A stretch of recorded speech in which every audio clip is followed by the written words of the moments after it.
মালয়েশিয়ার ভারতীয় হিন্দু নাগরিকদেরকে দিয়ে ডক্টর জাকির নায়েকের বিরুদ্ধে আন্দোলন শুরু করায় তারা তাকে মালয়েশিয়া থেকে বহিষ্কার এবং ভারতের হাতে তুলে দেওয়ার জন্য মালয়েশিয়ার সরকারকে বিভিন্ন ধরনের চাপ তারা সৃষ্টি করতে থাকে। এরপর শুরু হয় আসল খেলা। যারা মালয়েশিয়ার আসল নাগরিক মুসলিম তারা কিন্তু একত্রিত হতে শুরু করে। ডক্টর জাকির নায়েককে যখনই প্রশ্ন করা হয়েছিল যে আপনি বাংলাদেশে কখন যাবেন, তো ডক্টর জাকির নায়েক কি বলে আপনারা তার মুখ থেকে শুনুন। বাংলাদেশে ভারতের নর্তকীরা এসে নেচে যাচ্ছে, আর আমরা 90% মুসলিমরা মুসলমান হয়ে আমরা একজন ইসলামিক দায়ীকে বাংলাদেশে নিতে পারতেছি না। কিছুদিন আগেও বাংলাদেশের মানুষের মুখে মুখে একটি নাম, একজন মানুষের বাংলাদেশে আসার প্রতীক্ষায় বাংলাদেশের ধর্মপ্রাণ মুসল্লিরা কিন্তু দীর্ঘ অপেক্ষায় কিন্তু বসেছিলেন। তিনি ডক্টর জাকির নায়েক। কিন্তু ঠিক তখনই বাংলাদেশ সরকারের দায়িত্বশীল পর্যায় থেকে এমন সব মন্তব্য আসে যা স্পষ্ট করে দেয় যে ডক্টর জাকির নায়েককে বাংলাদেশ সরকার আনতে অনিচ্ছুক। প্রশ্ন হচ্ছে কিন্তু কেন? এই উত্তর খুঁজতে আমাদেরকে তাকাতে হবে 2016 সালে বাংলাদেশে ঘটে যাওয়া এক নির্মম ঘটনার দিকে। সময়টা 1 জুলাই 2016।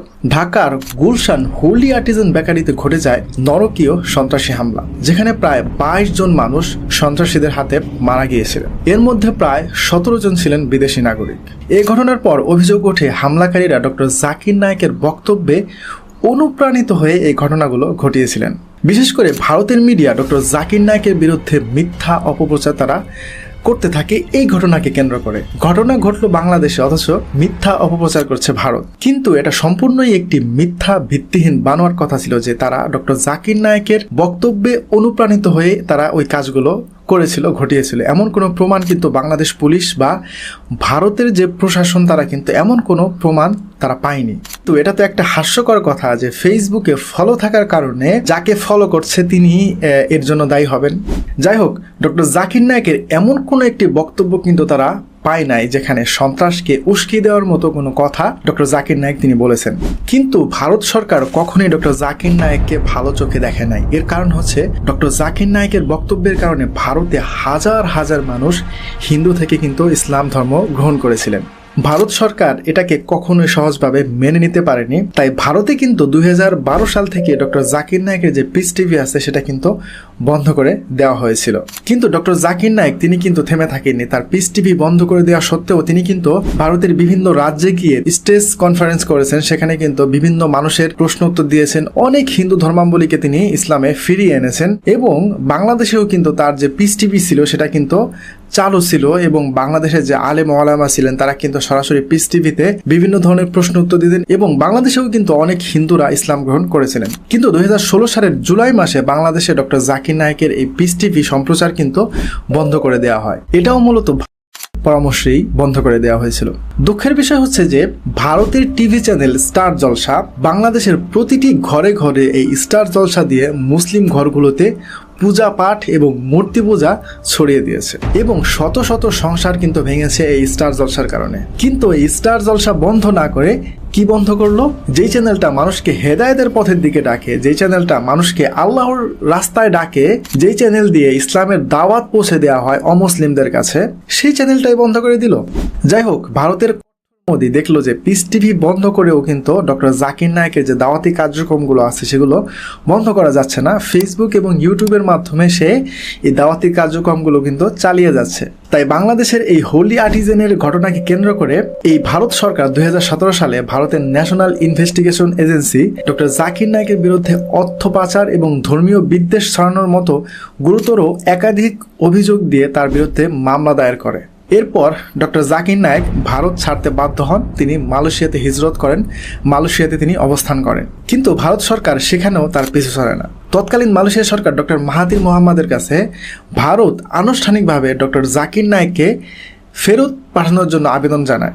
শুধু আবেদন জানিয়েই ক্ষান্ত হয় না মোদি, যেহেতু মালয়েশিয়াতে ভারতীয় বংশোদ্ভূত রয়েছে যারা এখন মালয়েশিয়ার স্থায়ী নাগরিক, তাদেরকে দিয়ে এক খেলা কিন্তু এই ভারত সরকার শুরু করেছিল। মালয়েশিয়ার ভারতীয় হিন্দু নাগরিকদেরকে দিয়ে আন্দোলন শুরু করায় এমনকি বড় বড় হিন্দু নেতা, উকিল এবং সরকারি উচ্চ পর্যায়ের যারা রয়েছে তারা সবাই মিলে ডক্টর জাকির নায়েকের বিরুদ্ধে আন্দোলন এবং তার বিরুদ্ধে নানা পদক্ষেপ নিতে থাকে। তারা তাকে মালয়েশিয়া থেকে বহিষ্কার এবং ভারতের হাতে তুলে দেওয়ার জন্য মালয়েশিয়ার সরকারকে বিভিন্ন ধরনের তারা সৃষ্টি করতে থাকে। কিন্তু এরপর শুরু হয় আসল খেলা। পরিস্থিতি যখন এমন চলছিল তখন মালয়েশিয়ার যে স্থানীয় জনগণ নাগরিক যারা মালয়েশিয়ার আসল নাগরিক মুসলিম তারা কিন্তু একত্রিত হতে শুরু করেন। একত্রিত হয়ে তারা রাস্তায় বেরিয়ে আসেন, সংবাদ সম্মেলন করেন, কনফারেন্স করেন এবং মালয়েশিয়ার সরকারকে সাফ জানিয়ে দেন যে ডক্টর জাকির নায়েককে কোনোভাবেই যেন ভারত সরকারের হাতে তুলে না দেওয়া হয়। ডক্টর জাকির নায়েককে মালয়েশিয়াতে রেখে দেওয়ার জন্য যা যা করা দরকার তাই যেন মালয়েশিয়ার সরকার করেন।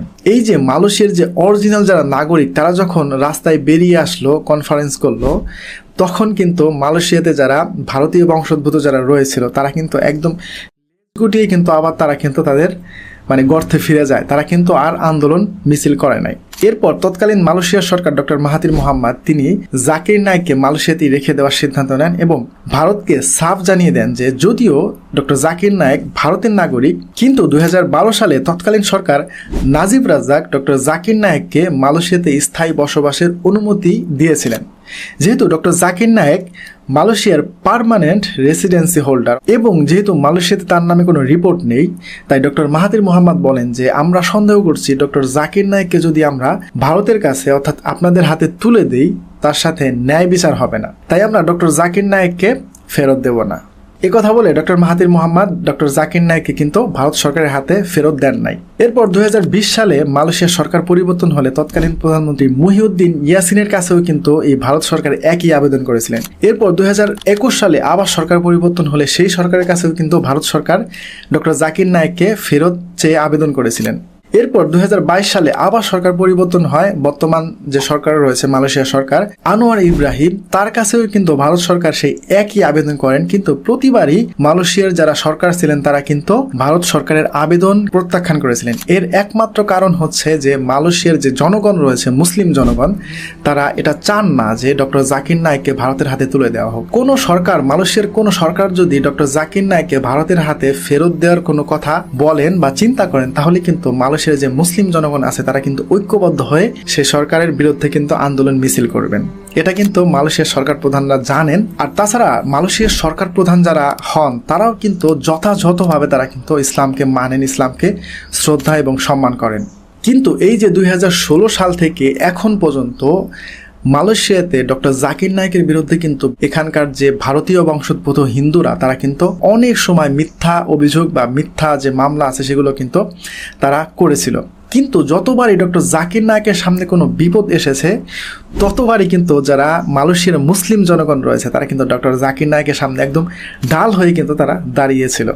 মালয়েশিয়ার মোট জনসংখ্যা হচ্ছে 3,42,00,000। তার মধ্যে 63% হচ্ছে মুসলিম আর বাদ বাকি হিন্দু, বৌদ্ধ এবং আরো অন্যান্য। কিন্তু দেখেন মালয়েশিয়া কিন্তু 100% মুসলিম কান্ট্রি নয়। মালয়েশিয়াতে মোট 63% হচ্ছে মুসলিম। আর এই 63% মুসলিমরা মিলে ডক্টর জাকির নায়েককে মালয়েশিয়াতে রেখে দেওয়ার জন্য যা যা করা দরকার তারা কিন্তু তাই কিন্তু করেছেন। কিন্তু আমরা বাংলাদেশে মুসলিম না, যেখানে প্রায় 90% হচ্ছে আমরা মুসলিম। আমরা 90% মুসলিম হয়েও ডক্টর জাকির নায়েককে একটিবারের জন্য কিন্তু বাংলাদেশে নিতে পারলাম না। আফসোস, শুধু তাই না, এই যে ডক্টর জাকির নায়েকের এত বড় একটা ক্ষতি হয়ে গেল, এর জন্য কিন্তু এই যে আমরা 90% মুসলিমের বাংলাদেশ, আমাদের এই বাংলাদেশের সরকার প্রধান, তৎকালীন সরকার প্রধান কিন্তু দায়ী ছিল। তৎকালীন হোলি আর্টিজেনের ঘটনাতে যদি ডক্টর জাকির নায়েকের নাম বাংলাদেশ সরকার যদি তৎকালীন সময় না আনতো তাহলে কিন্তু ভারত এত শক্তভাবে ডক্টর জাকির নায়েকের বিরুদ্ধে এত অপবাদ কিন্তু দিতে পারতো না। ডক্টর জাকির নায়েক তিনি কিন্তু চাইলেই সৌদি আরব, দুবাই বা আরো অন্যান্য যে মুসলিম দেশগুলো আছে সেখানে কিন্তু তিনি চাইলেই সহজেই থাকতে পারতেন এবং সেই দেশগুলো কিন্তু তাকে সাদরে কিন্তু গ্রহণ করতেন। কিন্তু ডক্টর জাকির নায়েক তিনি কিন্তু মালয়েশিয়াতেই থাকতে চেয়েছেন। এর কারণ কি জানেন? আমি যতটুকু বুঝতে পেরেছি এর কারণ হচ্ছে, দেখেন ডক্টর জাকির নায়েক তিনি হচ্ছেন একজন দায়ী। তার যে মূল যে কাজ সেটা হচ্ছে মানুষকে ইসলামের দাওয়াত দেওয়া। তো সৌদি আরব বলেন বা দুবাই বলেন বা অন্য যে দেশগুলো আছে সেখানে দেখেন যে প্রায় 100% মানুষই কিন্তু মুসলিম। তো সেখানে যদি তিনি থাকতেন তাহলে তিনি কিন্তু তার যে দাওয়াতি কাজ আছে সেটা কিন্তু তিনি করতে পারতেন না। কিন্তু অপরদিকে মালয়েশিয়াতে দেখেন এখানে কিন্তু 63% হচ্ছে মুসলিম আর বাদ বাকি সবাই হচ্ছে হিন্দু বা বৌদ্ধ। এবং পাশের দেশ দেখেন ইন্দোনেশিয়াতেও কিন্তু যথেষ্ট হিন্দু এবং খ্রিস্টান রয়েছে। ফিলিপিন, জাপান, কোরিয়া এইসব দেশেও কিন্তু ডক্টর জাকির নায়েক কিন্তু তিনি ভ্রমণ করেছেন। এগুলো কিন্তু সব অমুসলিম দেশ, মুসলিম সংখ্যা খুবই কম। তো তিনি কিন্তু এইসব দেশগুলোতে ভ্রমণ করেছেন এবং তিনি কিন্তু ইসলামের দাওয়াত দিয়েছেন এবং আলহামদুলিল্লাহ হাজার হাজার মানুষ কিন্তু ইসলাম গ্রহণ করেছেন। তো এখন আসি ডক্টর জাকির নায়েকের বাংলাদেশ সফর নিয়ে কিছু কথা। ডক্টর জাকির নায়েককে যখনই প্রশ্ন করা হয়েছিল যে আপনি বাংলাদেশে কখন যাবেন, তো ডক্টর জাকির নায়েক কি বলে আপনারা তার মুখ থেকে শুনুন। Sir, when will you come to Bangladesh? Only on my Facebook alone, out of 23.9 million followers, more than 6 million are from Bangladesh alone. So that's the reason it's my desire to come to Bangladesh, and inshallah I'll be visiting Bangladesh very soon.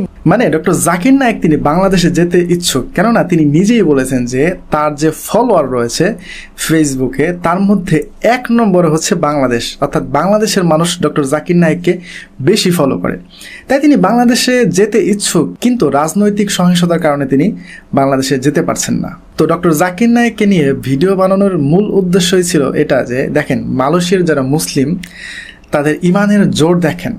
Doctor Zakir নায়েককে মালয়েশিয়ার যে মুসলিম রয়েছে তারা রেখে দেওয়ার জন্য যা যা করা দরকার তারা তাই করেছেন।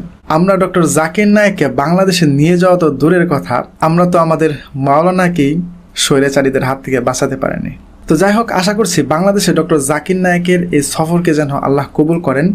আমরা যেন ডক্টর জাকির নায়েককে বাংলাদেশে অন্তত একটিবারের জন্য হলেও আমরা নিতে পারি। বাংলাদেশে ভারতের নর্তকীরা এসে নেচে যাচ্ছে, আর আমরা 90% মুসলিমরা মুসলমান হয়ে আমরা একজন ইসলামিক দায়ীকে বাংলাদেশে নিতে পারতেছি না।